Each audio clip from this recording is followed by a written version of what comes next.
See What I See, exclusive on Spotify. Download Anchor untuk bikin podcastmu gratis.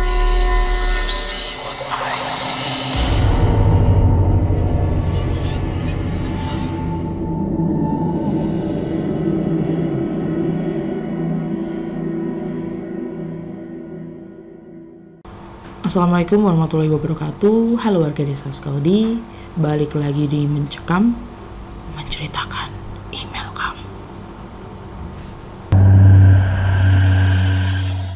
Malam ini aku mau menceritakan cerita yang lagi hangat-hangatnya menjadi topik pembicaraan. Ini salah satu alasan aku nggak mau di studio kandang ya, karena baru aja beberapa hari yang lalu itu ceritanya ada temen suami yang dia lagi ronda. Jadi ceritanya gini, kandang itu tuh sampingnya persis ya, mungkin selang berapa meter itu ada pos ronda. Terus kebetulan suami ini jatah rondanya tuh hari Rabu gitu. Nah, cerita ini terjadi berarti minggu lalu nih. Terjadi satu hari sebelum hari Rabu, berarti hari Selasa. Ada ya gosip-gosip lah yang beredar bahwa pas ada salah satu dari orang yang jaga di hari Selasa itu melihat kalau di kandang itu ada siluet orang yang lagi duduk. Orang kampung situ tuh udah hafal karena aku emang sering di situ dan beberapa orang tuh lewat gitu loh. Jadi itu Mbak Devi ngapain sih kayak gitu. Kalau suami aku biasanya jawab bikin konten gitu. Nah, dikira siluet yang lagi duduk itu aku gitu. Ya, tapi ngapain juga? Itu kan kalau malam kan memang lampu itu benar-benar dimatiin ya. Jadi nggak ada lampu yang nyala kecuali lampu jalan. Katanya memang ada orang yang lagi duduk di situ, persis posisinya tuh persis di tempat aku biasanya syuting gitu. Ya kemarin agak diceritain itu ya agak merinding juga sih, karena ya kalau ngonten di situ gitu kan takutnya semoga sih temennya suamiku waktu itu ya cuma salah lihat aja gitu. Makanya malam ini tadi kayak jangan dulu deh kalau di sana. Bagaimanapun juga saya juga tetap takut dong. Kalau memang ternyata ada penunggunya atau apa kan, ya memang sih jadi berpotensi ada penampakan, tapi kan nggak lucu juga dong penampakannya live gitu. Sebenarnya tuh di jadwal Mencekam kali ini tuh aku mau cerita satu cerita yang sebenarnya ini cerita udah lama banget karena pas aku kecil. Jadi aku umur berapa ya? SD sih tepatnya, tapi kelas berapa aku lupa. Jadi ceritanya gini. Lingkungan rumahku itu area Jalan Magelang yang benar-benar pinggir jalan protokol. Jadi dulu rumahku itu ya mungkin cuma masuk sedikit lah. Bagian depannya itu ada ruko-ruko gitu. Jadi Jalan Magelang itu, apalagi Magelang atas itu kalau kalian tahu ada pabrik, ada ruko-ruko gitu. Nah, ruko-ruko itu ya banyak, ada misalnya ada bengkel, ada toko bangunan, ada toko baju gitu ya. Nah, samping rumahku persis, maksudnya samping kiosku. Jadi dulu keluarga gue tuh punya kios. Kiosnya itu pada waktu itu dibuat oleh budeku untuk jualan soto atau pada waktu itu. Samping kiosku persis itu ada toko kayak toko kelontong gitulah. Jadi toko serba ada. Terus ya nggak ada yang jagain gitu loh, maksudnya ditinggal balik sama yang jualan di situ gitu.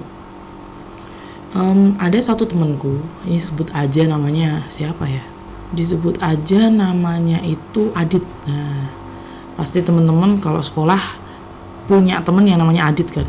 Nah udah, anggap aja namanya Adit gitu aja. Nah si Adit ini suatu ketika itu dia laporan sana sini sama temen-temennya yang lain. Aku pas waktu itu juga denger sendiri kalau dia itu, karena nih anak nakal banget.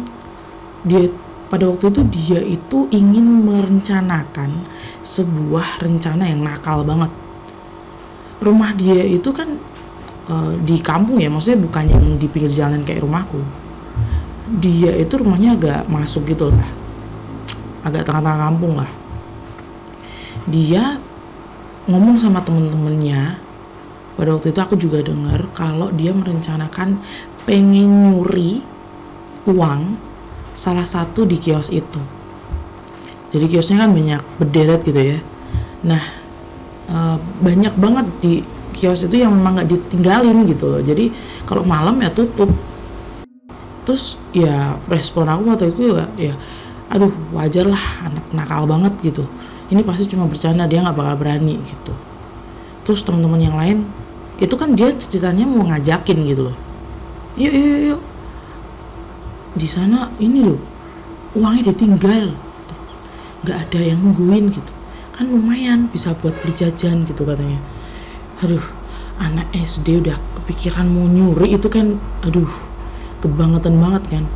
Adit itu tuh ceritanya punya satu sahabat yang dia tuh bener-bener kemana-mana bareng gitu, ada satu orang gitu.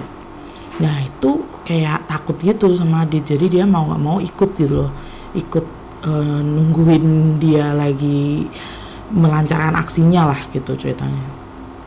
Nah terus malam tiba, dia bangun katanya sekitar pukul sekitar jam 11-12 gitu, yang memang jalan Magelang pada waktu itu emang sepi gitu. Ya misalpun ada orang yang di pinggir jalan tuh ada jualan, misalnya jual roti bakar gitu emang jauh dari yang ruko yang dia sasar. Jadi emang nggak terlalu terlihat lah kalau dia pengen dan tanda kutip beraksi gitu ya, itu nggak terlihat gitu. Terus malam tiba dia sama salah satu temennya itu, jadi berdua itu datang ke sebuah ruko yang dia itu ruko kelontong gitu, yang katanya gitu jadi duitnya itu nggak pernah dibawa sama yang punya, yang jualan di situ gitu. Dan yang jualan itu nggak pernah tidur di situ, cuma ya tutup ditinggal lah, karena mungkin itu juga cuma orang situ gitu loh, jadi ditinggal juga nggak kepikiran bakal hilang atau gimana gitu. Adit dan temennya itu tahu, lalu mereka bermaksud untuk mencuri itu. Dia udah bawa perlengkapan, maksudnya buat nyongkel atau buat apa. Kalian tahu ruko itu tutupnya itu rolling door, yang dia kan ada pegangan tangannya tuh, ada dua gitu ya, kalau ditarik gitu itu bisa buka, tapi dengan kunci kan. Nah aku nggak tahu dulu gimana dia caranya dia bisa bongkar, tapi belum sampai bongkar, jadi yang pegangan yang di tangannya itu kebetulan itu rusak dan seolah-olah kayak bolong gitu, jadi nggak ada plastiknya lagi gitu, jadi bolong terus kelihatan itu ruangannya gitu. Adit sebelum mencuri itu ya, dia tengok kanan kiri, dia ngecek juga ada apa gitu. Dan ya sepi gitu, nggak ada orang. Yang misal pun lewat ya mereka pasti cuek lah karena orang jauh ya, dan kan Jalan Magelang itu kan jalur cepat, jadi nggak mungkin ada yang pelan-pelan gitu. Mungkin ya karena mungkin masih anak-anak ya, jadi nggak terlalu dipeduliin gitu. Terus si Adit itu bermaksud untuk mengintip dari celah yang di rolling door tadi, dimana itu bekas pegangan tangan rolling door itu kan bolong ya.